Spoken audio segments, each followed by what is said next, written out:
আসসালামু আলাইকুম ওয়া রাহমাতুল্লাহি ওয়া বারাকাতুহু।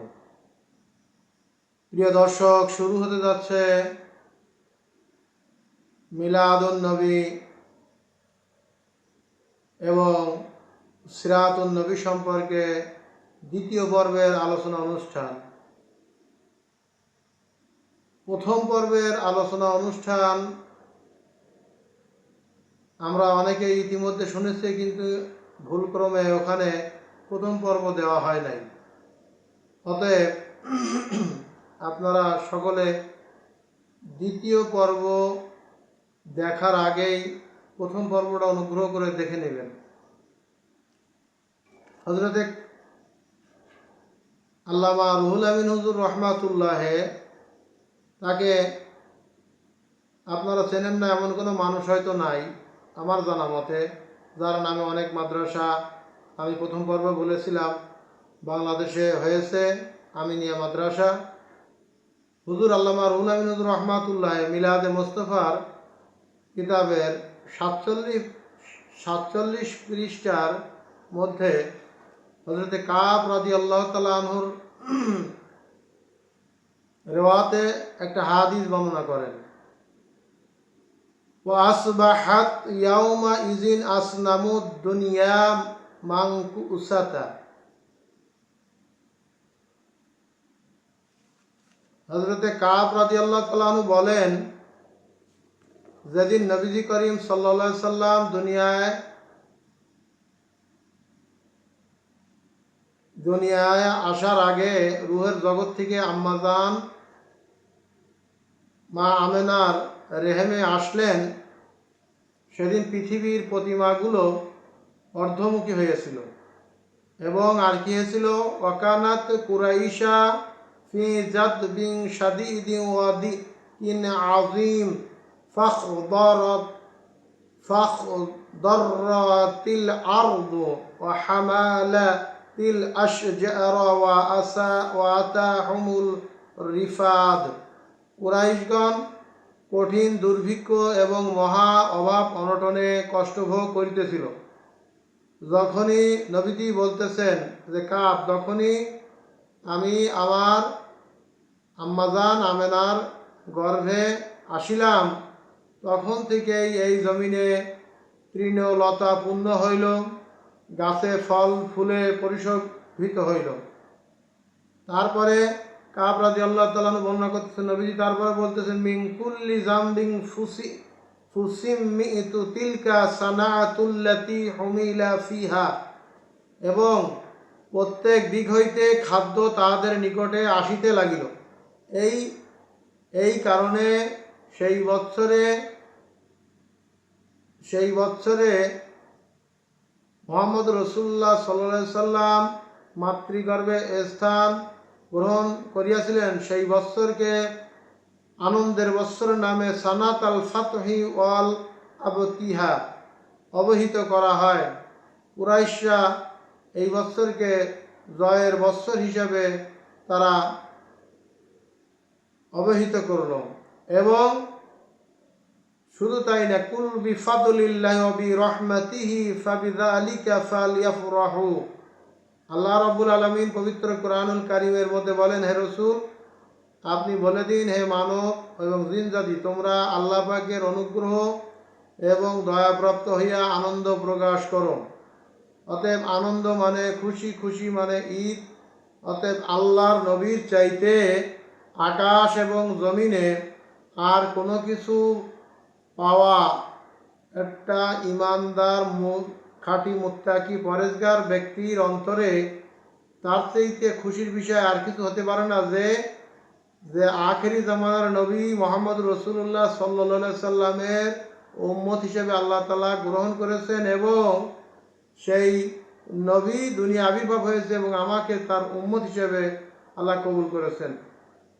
অতএব যেই বৎসরে আল্লাহর নবী মার গর্ভে আসলেন, সেই বৎসরে যদি কুরাইশরা আনন্দের বৎসর হিসাবে গ্রহণ করে, তাহলে আল্লাহ রাব্বুল আলামিন এর দরবারে যুগে যুগে ইমাম মুজতাহিদগণেরা, বড় বড় 4 মাযহাবের ইমামেরা এই যে ঈদে মিলাদুন নবী পালন করাকে মুস্তাহাব বলে ঘোষণা করেছেন।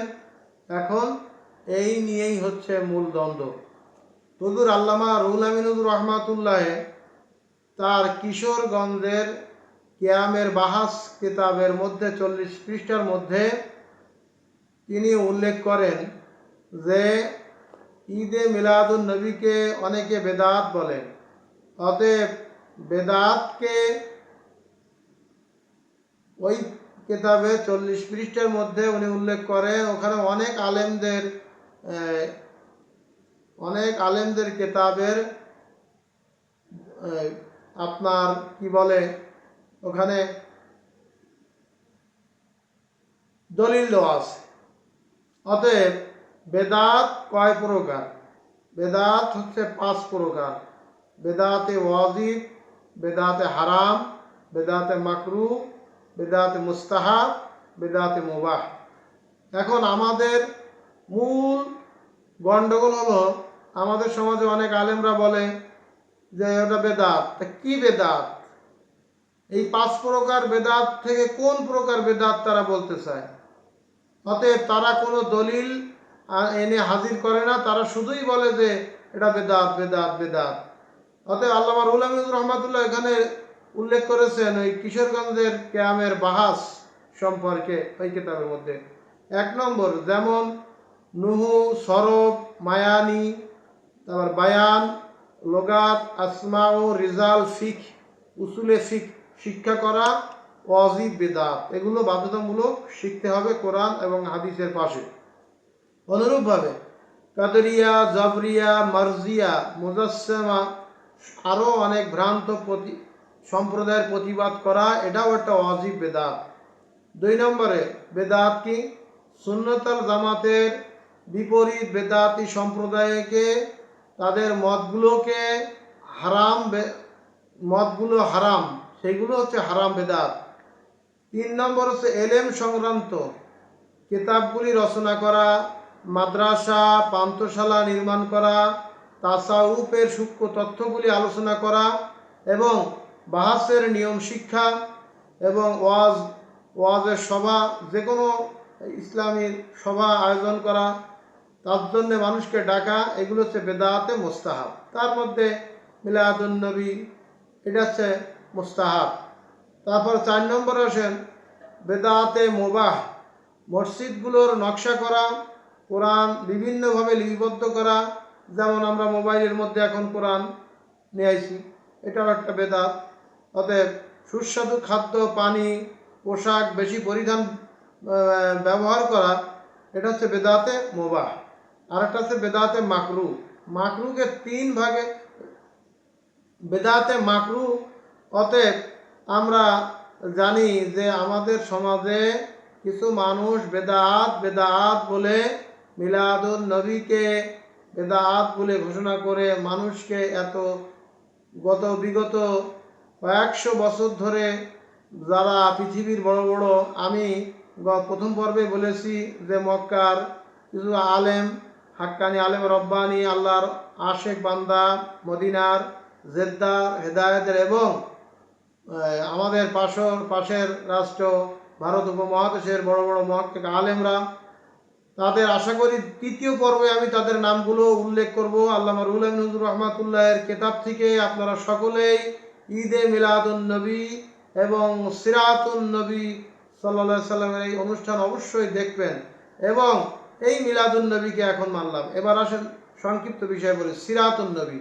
এখন আমাদের দেশে অনেকে মিলাদুন নবী খুব জমজমাটভাবে পালন করে, কিন্তু অনেকের মুখে দাড়ি নাই। এখন তাকে যদি বলা হয় যে ভাই তুমি দাড়ি রাখা সুন্নত রাসূলুল্লাহর আদর্শ, সে যদি দাড়ি রাখাকে, রাসূলুল্লাহর এই আদর্শকে, সিরাতকে যদি সে ব্যক্তি কি করে, অস্বীকার করে, ইনকার করে, তাহলে সেই ব্যক্তি কাফের। অতএব সিরাতুন নবী পালন করা হচ্ছে ফরজে আইন, মিলাদুন নবী পালন করা হলো মুস্তাহাব। যেই ব্যক্তি মিলাদুন নবী পালন করলো না সে হলো মুনাফেক। ইমাম জাজরি রহমাতুল্লাহের কিতাব দ্বারা আমি প্রথম পর্বে বলেছিলাম। এবং যেই ব্যক্তি সিরাতুন নবীর জিন্দিগি গঠন করবে না তার জীবনে এবং অস্বীকার করবে, ইনকার করবে, সেই ব্যক্তি বেঈমান। আল্লাহ তাআলা আমাদেরকে মিলাদুন নবী পালন করা তৌফিক দান করুন এবং সিরাতুন নবী পালন করা তৌফিক দান করুন, এবং আমরা যেন মুনাফিকও না হই, আমরা যেন বেঈমান না হই, আমরা খাঁটি মুসলমান হয়ে আল্লাহ দরবারে যেন যাইতে চাই। আল্লাহ পাক সেই তৌফিক দান করুন। প্রিয় দর্শক, আমার এই ভিডিওটি যদি আপনাদের ভালো লেগে থাকে বেশি বেশি করে লাইক দিবেন, শেয়ার করবেন, আপনাদের মন্তব্য জানাবেন এবং সাবস্ক্রাইব করবেন। এবং তৃতীয় পর্ব মিলাদুন নবীর তৃতীয় পর্ব দেখার জন্য আপনাদের আমন্ত্রণ রইল। এখানেই শেষ করছি আজকের মতন মিলাদুন নবী এবং সিরাতুন নবীর অনুষ্ঠান। আসসালামু আলাইকুম ওয়া রাহমাতুল্লাহি ওয়া বারাকাতুহু।